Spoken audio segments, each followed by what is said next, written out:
it by their coordinated attack on basic fairness. Fine. They have no idea what they've unleashed. This was just the beginning. Be me Abigail, 42, single mother raising my son Terry the right way. Terry just turned 18 last month, and I've been so proud of the young man I've shaped him into. Unlike other mothers who let their sons become part of the problem, I've made sure Terry understands how the world really works. Been taking him to therapy since he was 14, because I know how toxic masculinity can poison young minds. Dr. Sarah is amazing, really gets how society conditions boys to suppress their emotions and become oppressors. Terry's appointment is today at 3 p.m., like every Wednesday for the past 4 years. I'm in the kitchen making him a quinoa bowl because I refuse to let processed capitalist food poison his body. Hear his footsteps coming down the stairs, probably getting ready to leave soon. He walks into the kitchen looking tense, which immediately concerns me. The patriarchal structures in his school have probably been weighing on him again. Terry, sweetie, your appointment is in an hour. Did you want to talk about anything beforehand? He stops and just stares at me for a moment. There's something different in his expression today. Almost angry. Actually, Mom, I'm not going to therapy anymore. I nearly dropped the quinoa bowl. What did he just say? What do you mean you're not going? Terry, we've discussed this. Mental health is crucial, especially for young men who... I'm 18 now. I can make my own decisions about this stuff. His voice has this edge to it that I've never heard before. Clearly something has happened at school or with his friend group. Those toxic male influences are finally starting to show. Honey, I understand you feel grown up now, but therapy isn't something you just stop because you feel like it. Dr. Sarah has been helping you process. Process what exactly? Process how everything wrong in my life is because of some invisible system? He's raising his voice now, and I can see the anger building. This is exactly what Dr. Sarah and I have been trying to prevent. The masculine rage that society teaches boys is acceptable. Terry, please lower your voice. Let's sit down and talk about this rationally. No, I'm done talking rationally about irrational things. My heart is starting to race because I can see he's been influenced by something. Probably those online spaces where young men get radicalized. What's brought this on? Has someone been telling you that therapy is weak? Because that's exactly the kind of toxic messaging. Everything is toxic messaging to you. Everything is the patriarchy or society or some system designed to oppress people. He's actually yelling now, and I've never seen him like this. Something is seriously wrong, and I need to get him back to Dr. Sarah immediately. Terry, you're clearly upset about something deeper here. This kind of sudden rebellion against help is actually a symptom of what? Of me finally realizing that you've been the problem this whole time? The words hit me like a physical blow. Did my own son just say I was the problem? After everything I've sacrificed to raise him with consciousness and awareness, excuse me? After everything I've done to protect you from becoming another toxic male? Protect me? You've been suffocating me. Every problem I've ever had, you blame on society, instead of actually helping me deal with it. I can feel my own anger rising now because this is so unfair. I've dedicated my entire life to making sure he doesn't become part of the oppression machine. I have helped you deal with it. I've given you every tool to understand how these systems work. What systems, Mum? The system where I can't make friends because you've convinced me that every social interaction is about power dynamics? He's pacing now, and his face is red with anger. The system where I can't date anyone because you've taught me that attraction is just internalized misogyny? This is getting out of hand, and I need to regain control of this conversation. Terry, you're obviously going through something right now, and lashing out at the person who's tried to educate you is exactly how patriarchal conditioning works. There it is again. It's never just me having feelings or opinions. It's always patriarchal conditioning. He slams his hand on the counter, and I actually jump. I've never seen him this aggressive, and it's honestly frightening. You want to know what my biggest problem is? It's not society. It's not the patriarchy. It's not toxic masculinity. He's looking directly at me now, with pure fury in his eyes.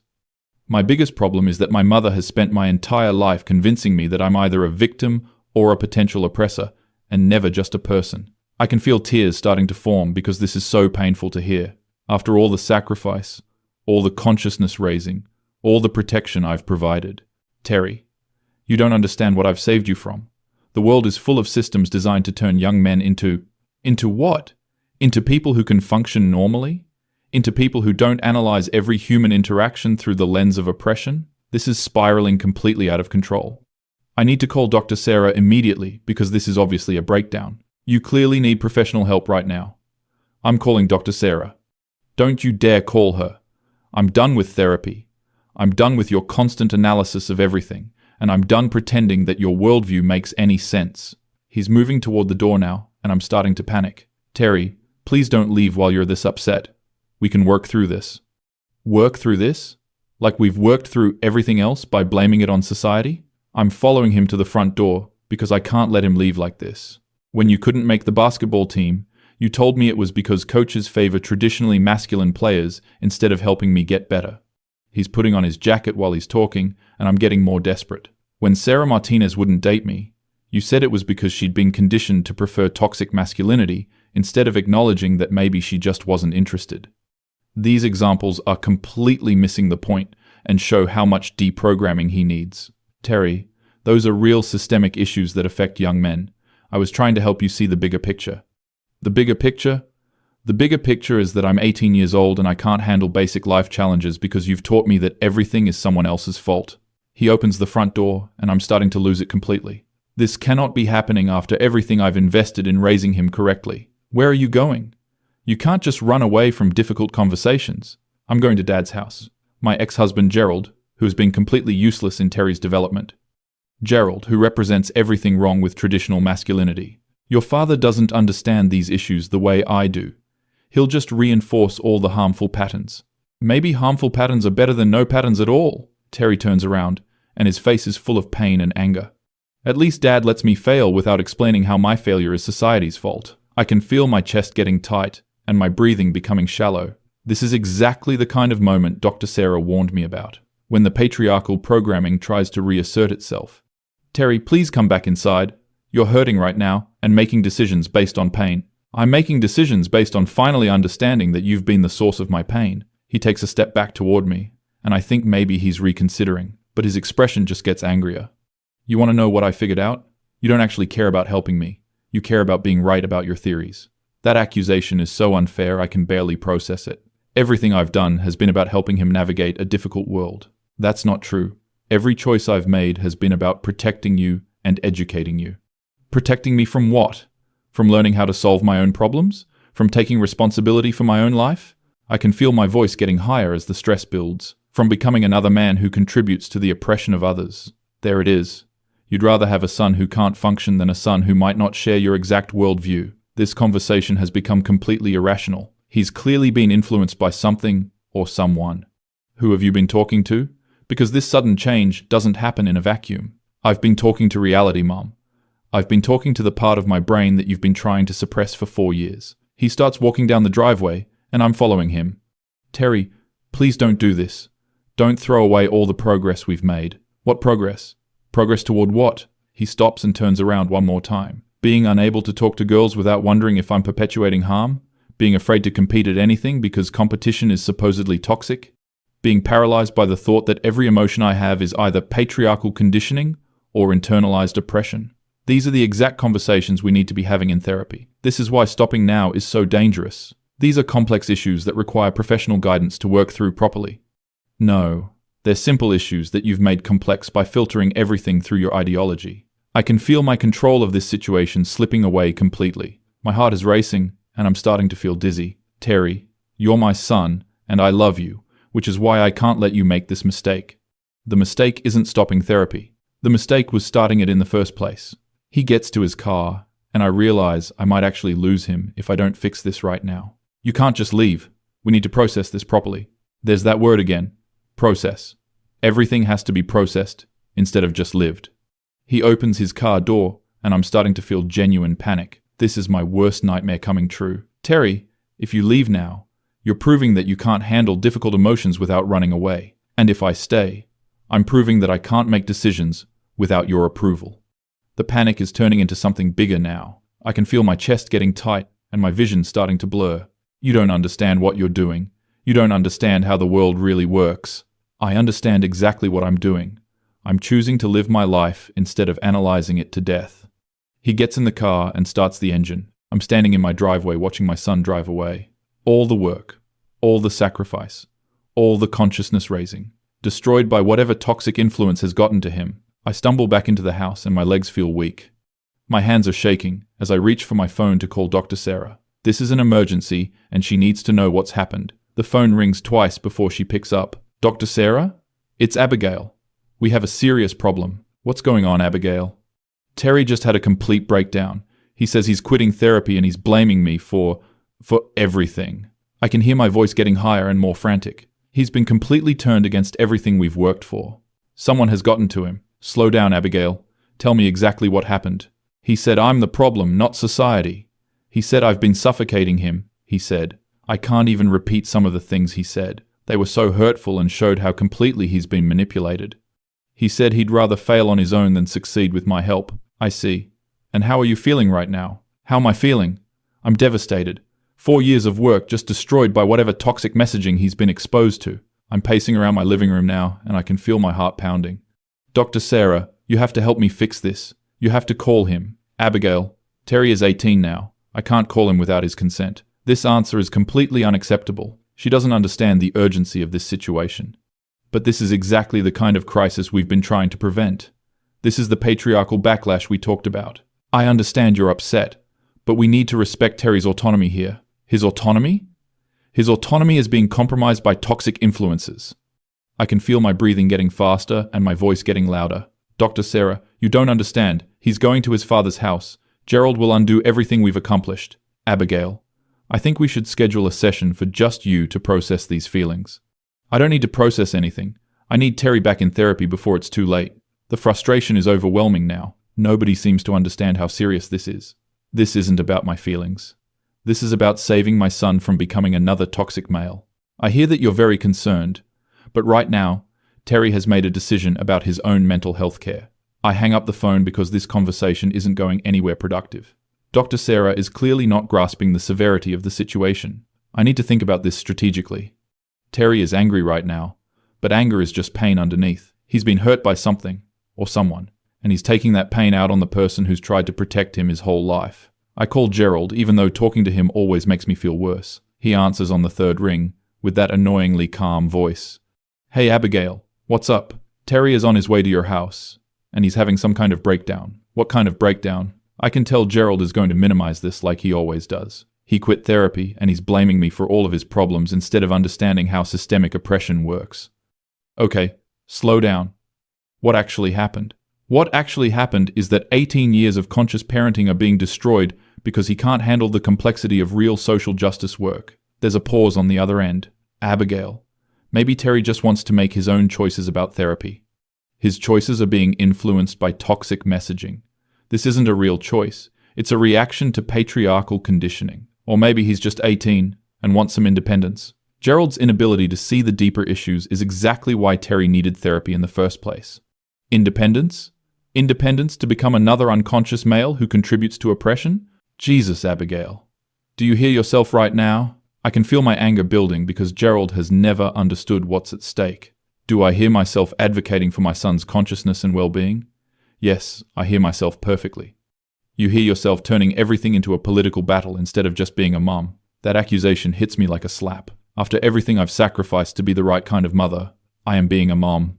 I'm being the kind of mom who doesn't just let her son drift into toxic patterns. Terry isn't drifting into toxic patterns. He's trying to become his own person. I can feel tears starting again because nobody understands. His own person? His personhood is being shaped by systems he doesn't even recognize. Abigail, I think you need to step back and let Terry figure some things out for himself. Step back? While he's being influenced by harmful messaging? My voice is getting louder again, and I know I sound frantic. But this is my son's future we're talking about. I'm not stepping back while everything I've worked for gets destroyed. Everything you've worked for? What about what Terry wants? Terry doesn't know what he wants. He's 18, and he's been compromised by toxic influences. Gerald sighs, and I can tell he's about to say something condescending. Abigail, maybe the toxic influence Terry is trying to get away from is you. The words hit me so hard, I actually gasp. My own ex-husband just echoed the same hurtful thing Terry said. How dare you say that to me? After everything I've sacrificed. You've sacrificed Terry's ability to just be a normal kid. I hang up on him because I can't listen to this anymore. Both Terry and Gerald are completely missing the point. They don't understand that normal isn't good enough. Normal means unconscious, and unconscious means perpetuating harm. I'm sitting on my couch now, and I can feel my chest getting tight again. My hands are shaking, and I'm having trouble catching my breath. This is all happening too fast. 18 years of careful, conscious parenting. 18 years of protecting Terry from toxic influences. 18 years of sacrifice and education and awareness building. destroyed in one afternoon. I need to think about what could have caused this sudden change. Terry was fine last week at therapy. Dr. Sarah said he was making progress on understanding internalized masculine norms. Something specific must have happened. Maybe something at school. Or maybe he's been secretly consuming toxic content online. Those spaces are specifically designed to turn young men against feminist consciousness. They use emotional manipulation to make boys feel like victims. That would explain the sudden anger and the rejection of help. I need to call Dr. Sarah back and explain this theory. She needs to understand that this isn't just teenage rebellion. This is deliberate programming designed to create backlash. I dial her number again, but it goes to voicemail, probably dealing with other patients who don't understand the urgency of patriarchal influence. Dr. Sarah, it's Abigail again. I think Terry has been exposed to anti-feminist content online. The sudden nature of this change suggests deliberate influence. Please call me back as soon as possible. I hang up and try to think of other resources. Maybe I can reach out to some of the other conscious mothers in my community, women who understand what it's like to raise sons in a toxic culture. I text Rebecca, who has 2 boys and has been dealing with similar challenges. Emergency situation with Terry.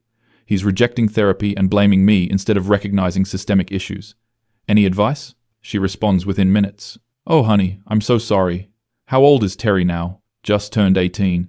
I think he's been influenced by toxic online spaces.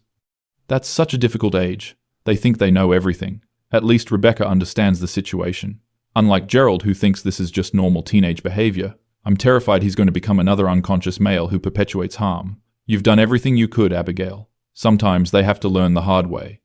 But learning the hard way means causing harm to others. It means becoming part of the problem instead of part of the solution. I can't just let him drift into toxicity without fighting for his consciousness. I know, but he's 18 now. Legally, you can't force therapy. The legal reality doesn't change the moral reality.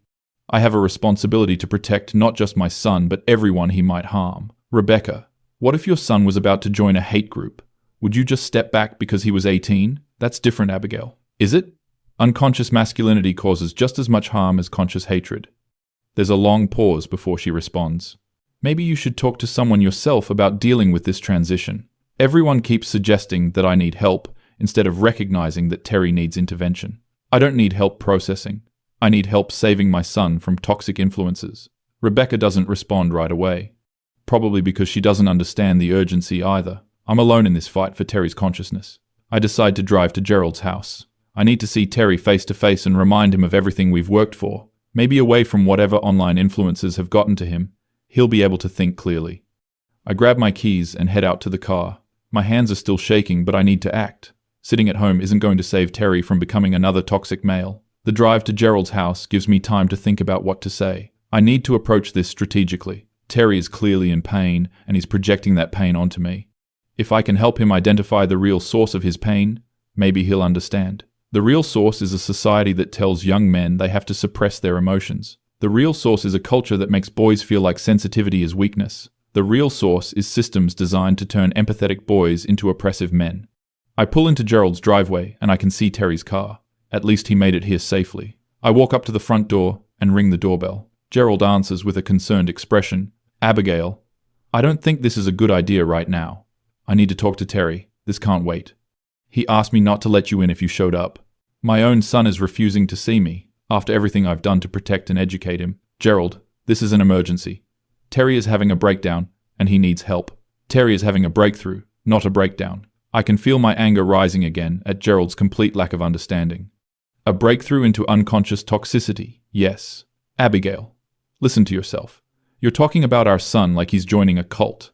Unconscious masculinity is a cult. It's just so normalized that people don't recognize it. I can hear Terry's voice from inside the house. Is that Mom? Yes, Gerald calls back. Tell her I'm not ready to talk yet. Not ready to talk yet. As if this is something we can just postpone while toxic influences solidify. Terry, I just want to understand what happened. I want to help. There's silence from inside the house. Then I hear footsteps, and Terry appears behind Gerald. His face is still angry, but there's something else there too. Maybe sadness or disappointment. Mom, I told you I need space right now. Space to what? Space to unlearn everything positive we've accomplished? Space to figure out who I am without your constant analysis. I can feel my chest getting tight again. This is exactly what I was afraid of. Terry, you don't understand what you're throwing away. You don't understand how hard it is to maintain consciousness in a toxic culture. Maybe I don't want to maintain consciousness. Maybe I just want to live. The words hit me like a physical blow. My own son is choosing unconsciousness over the gift of awareness I've given him. You can't just choose to be unconscious. That's not how responsibility works. Whose responsibility? Mine or yours? I can feel my breathing getting faster. This conversation is spiraling just like the one at home. Your responsibility to yourself and to everyone your choices affect. What if my choice is to affect people positively by being authentic instead of ideologically correct? This is exactly the kind of false choice that toxic influences promote. Authenticity without consciousness is just selfishness, and consciousness without authenticity is just performance. Terry steps forward and I can see how angry he still is. Mum, do you want to know what my authentic feeling is right now? I nod because I need to understand what's really happening in his mind. My authentic feeling is that you've spent my entire life making me afraid to be myself. The accusation is so unfair I can barely process it. Afraid to be yourself? I've encouraged you to be your full, authentic self. No, you've encouraged me to be your version of my authentic self. He's looking directly at me now. There's a difference between being authentic and being ideologically pure. I can feel tears starting again because this is so painful. Terry, ideology isn't separate from authenticity. Your beliefs shape who you are, but you chose my beliefs for me. You never let me figure out what I actually think about anything. This is completely backwards. I gave him the tools to think critically about everything. I gave you critical thinking skills. I gave you awareness. You gave me your conclusions and told me they were my thoughts. Gerald is standing there watching this conversation, probably feeling vindicated in his unconscious approach to parenting. That's not true, Terry. We've had countless conversations about these issues. No, you've had countless monologues about these issues while I nodded along. I can feel my control of this situation slipping away completely. Everything I'm saying is being twisted and misunderstood. Terry, I'm trying to save you from becoming someone who causes harm. What if trying to save me is what's causing the harm? The question hangs in the air. And I realize that everyone is against me right now. Terry, Gerald, even Dr. Sarah, who won't help intervene. So this is what you want? To just abandon everything we've worked for? I want to work for my own things instead of yours. My chest is getting tighter, and I'm starting to feel lightheaded. Your own things like what? Like becoming another unconscious male? Like becoming whatever kind of person I actually am, instead of the person you think I should be? I can feel my voice getting higher and more desperate. But what if the person you actually are causes harm? What if your unconscious choices hurt people? Then I'll learn from that and try to do better. Learning from harm means harm has already been caused. Prevention is better than reaction. Terry looks at Gerald and then back at me. Mom, do you hear what you're saying? You're so afraid of me potentially causing harm that you'd rather control every aspect of my personality. I'm not controlling, I'm guiding. You're micromanaging my consciousness. The phrase hits me wrong, and I can feel my anger building. Micromanaging consciousness? I'm trying to develop your consciousness by making every thought I have subject to ideological approval. I can feel myself starting to lose it completely. My hands are shaking, and my voice is getting louder. Ideological approval? These aren't ideologies. These are facts about how oppression works. According to who? According to you, and Dr. Sarah, and your books, and your theories. According to reality. According to the lived experiences of marginalized people.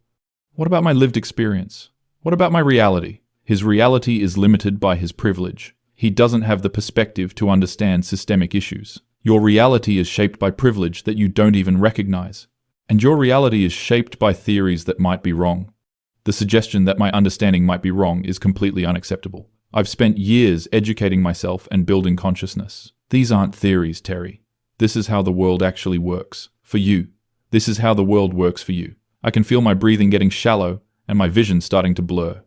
For everyone, whether they recognize it or not.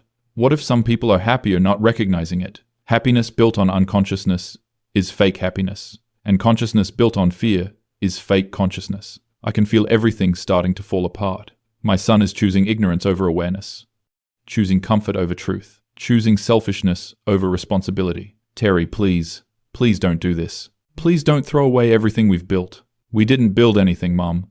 You built something and tried to make me live in it. I can feel my chest getting really tight now. My heart is racing and I'm having trouble standing. I built it for you, to protect you, to help you. I never asked you to build it. I never asked for that kind of protection. My legs feel weak and I need to sit down. But I'm standing in Gerald's doorway having the most important conversation of my life. You didn't ask because you were a child. Children don't understand what they need. I'm not a child anymore.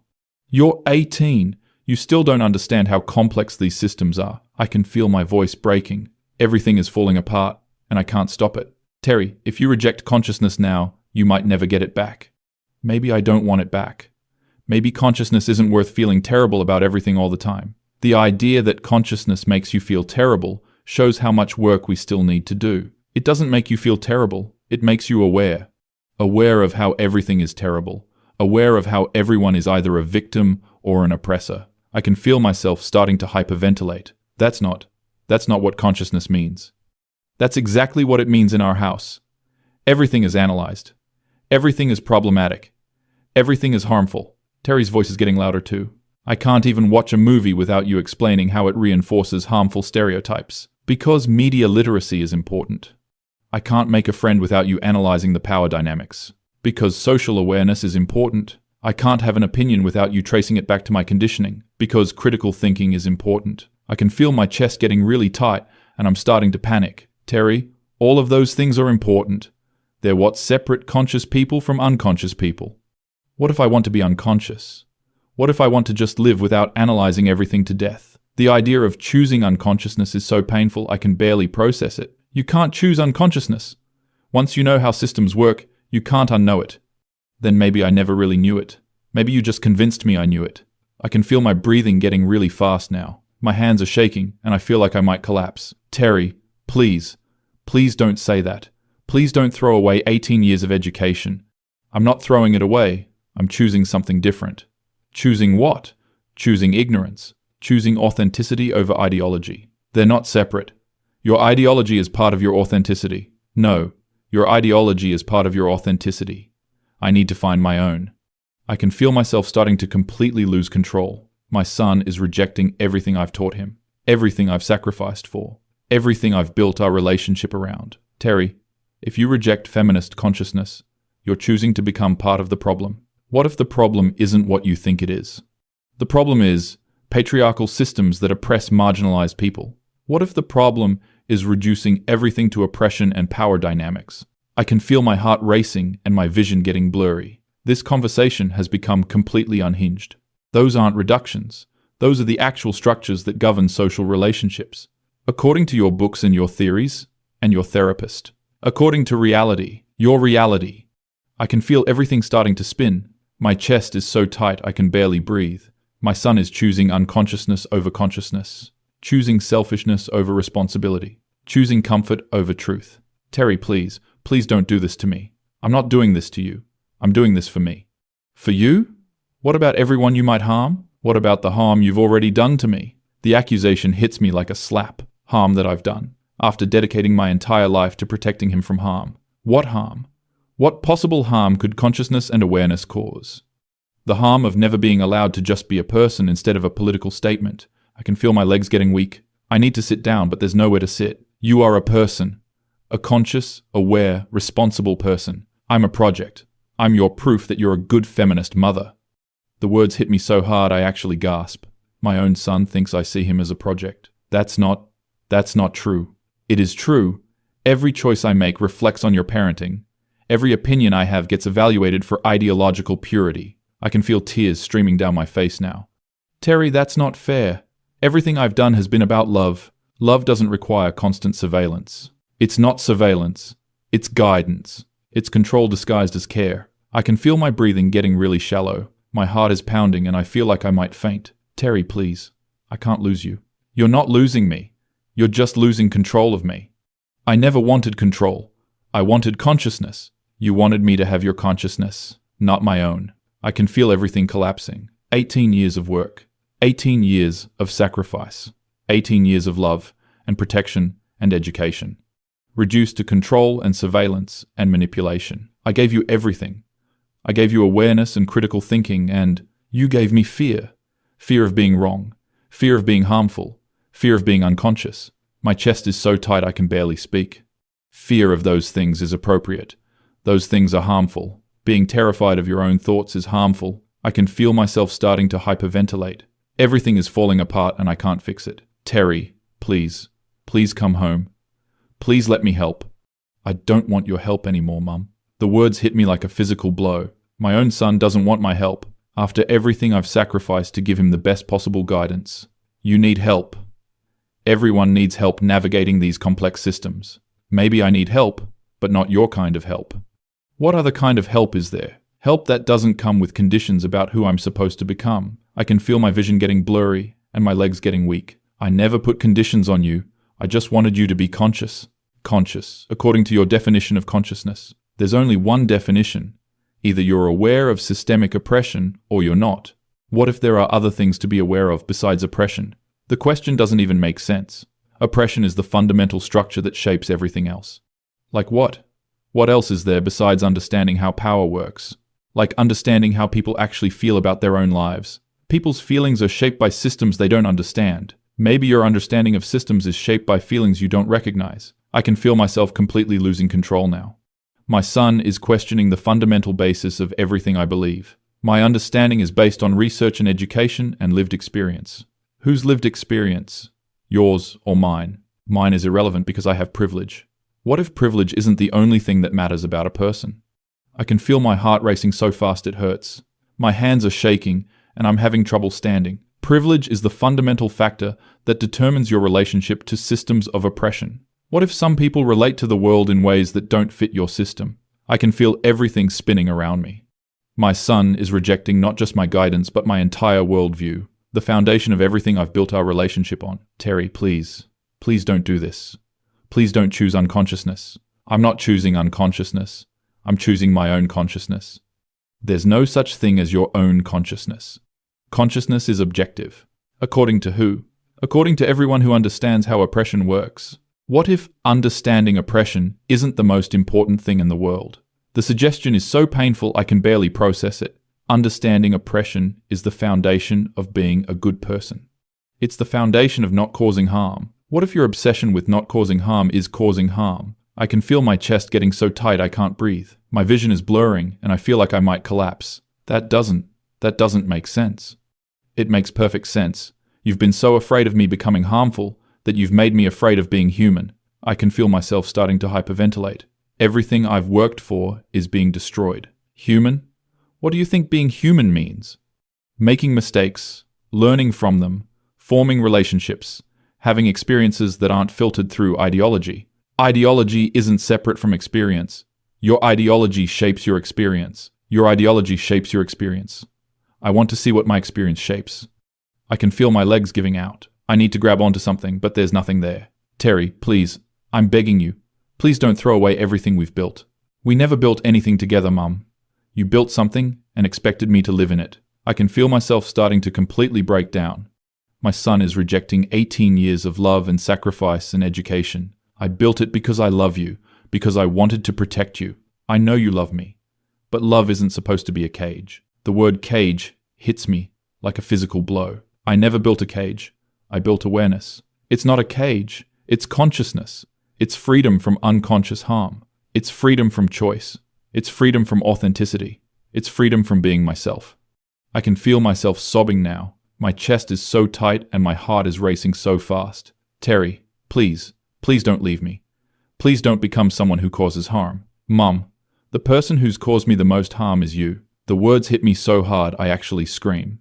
A short, sharp scream of pure pain. My own son just said, I'm the person who's harmed him most. That's not true. That can't be true. Everything I've done has been to protect you from harm. You've protected me from everything except you. I can feel myself completely falling apart. My breathing is so shallow, I'm getting dizzy. My hands are shaking uncontrollably. Terry, I need you to understand. I need you to see. Everything I've done has been about love. I know you think it's been about love, but it's really been about control. Not control, guidance, protection, education. Mom, you're having a breakdown right now because your 18-year-old son wants to make his own choices about therapy. The observation hits me because it's true. I'm having a breakdown, but it's because something precious is being destroyed. I'm having a breakdown because you're choosing unconsciousness over consciousness. I'm choosing autonomy over your version of consciousness. I can feel myself hyperventilating. My vision is getting really blurry, and I feel like I might faint. Autonomy without consciousness is just selfishness. And consciousness without autonomy is just indoctrination. It's not indoctrination, it's education. Education lets you draw your own conclusions. Indoctrination gives you the conclusions first. I can feel myself completely losing it, sobbing and hyperventilating and shaking. Terry, please, please come home. Please let me help you understand. I understand perfectly, Mum. I understand that you love me, and I understand that your love is conditional on me agreeing with you. It's not conditional. I love you no matter what. Then prove it. Let me make my own choices without having a breakdown. I can feel my heart pounding and my chest getting tighter. I can't watch you choose unconsciousness. I can't watch you become harmful. You can't watch me become myself. Yourself without consciousness isn't yourself. Myself without your consciousness might actually be myself. I can feel everything falling apart. My son doesn't want my consciousness. My son doesn't want my protection. My son doesn't want my guidance. 18 years of sacrifice reduced to indoctrination and control. I'm sobbing so hard I can barely speak. Terry, please, please don't do this. Please don't leave me. I'm not leaving you, Mom. I'm just leaving your system. My system is reality. My system is how the world actually works. Your system is how you need the world to work, so you can feel like you're doing everything right. The accusation hits me like a slap. Everything I believe reduced to my own need to feel right. That's not true. These are real issues, real systems. They might be real, but they're not the only real things. I can feel myself completely breaking down, hyperventilating and sobbing and shaking uncontrollably. Terry, I can't lose you. I can't watch you become unconscious. You're not losing me. You're just losing your project. I feel myself crumple. My legs give out, and I'm sitting on Gerald's front step, sobbing and hyperventilating and feeling like I might die. 18 years of everything, I am being rejected by the person I love most. Terry, please. Please understand. Everything I am is about protecting you. Everything you are is about being right. That's not fair. Neither is making your son responsible for validating your worldview. I can feel myself completely falling apart, my whole identity crashing down, my son walking away from everything I've built, everything I've sacrificed for, everything I am.